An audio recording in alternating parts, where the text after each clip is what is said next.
अरे घास काटे गोइनी रे दीदिया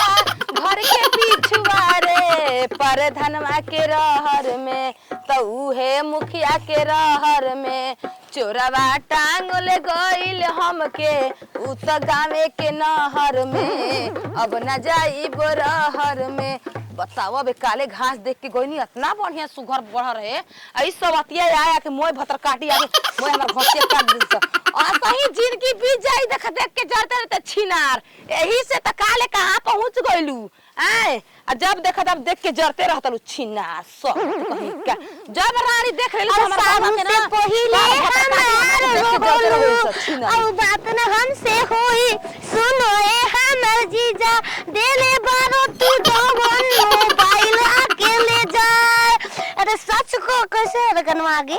जो याद कर जहिया कुंवर रहल मार बना खेत मार भी भतर काटो छिनारी। अरे छिनारी तोर भतार खेत बना खेत हवे हम घसिया जगह होली खेल लिया ए हम अपन जलेबी के खेती करे रही फरत रे जलेबी अंडा के रोपल रही चोली रोपल रही रसगुल्ले के कदा बाजार बंद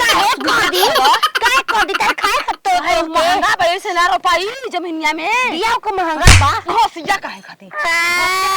तो नहीं दे तो मैं रेल देबो देखो माई का सोचन घुचा खच हो राम राम घास के कर गांव घर कर से अपन तकबू छिना अपन खेत में खेत घूमे त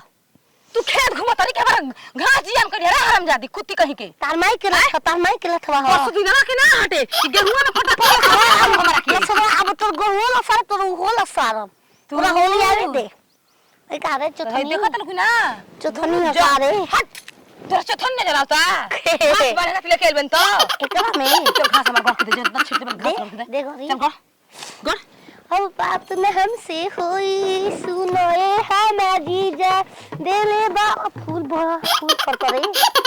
माली हो का हो रोपले बालू छिनार सबत उ कौसी के ह फूल माला गुथे वाला भगवान जी पर पूजा करे वाला तीसी हरे छिनरी।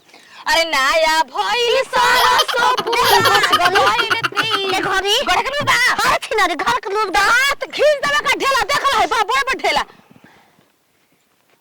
अरे छिने तोर भागा करे त मम्मी आलू गलती ना अब मोबाइल लेके वीडियो बनाए तब ना प्रूफ होकर देखब कि तू जा खेदान का मोबाइल को बिरिया अरे को बिरिया कबीरिया ओ मन हमरा भी मोबाइल नहीं खेते खरिया नहीं तो बड़का जी को मोबाइल लेके आई हम आए मोबाइल लेके चल घर तरह ओई हो हट रे मारबू हो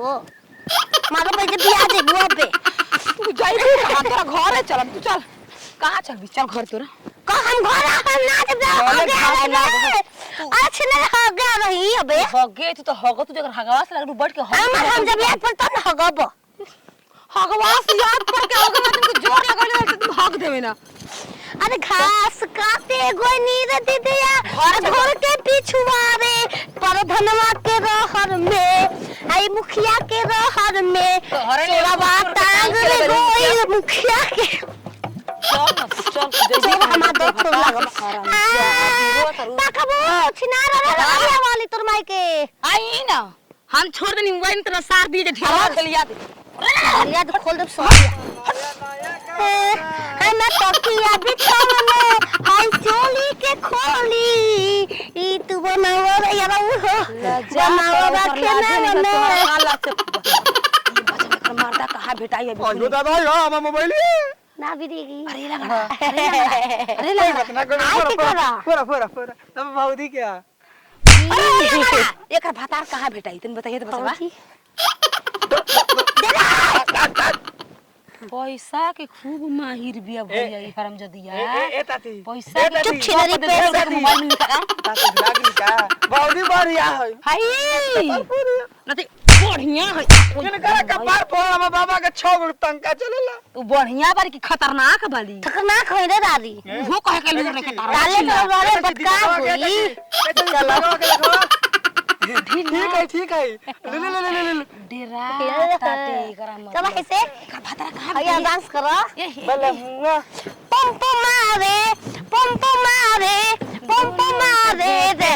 किसे जिया पर जंप मारे रघुबीरवा के द्वार पर रघुबीरवा वाला डोले बाबा नवा अबीरवा वाला तोहरा में कोनो अभी डाल के पार हो जी से तू पागल तोरे ने पार हो जी पूरा काम करे का अरे छिनरिया बताओ तू वाली ना दी चल चल बता फिर चल हम बताओ तनी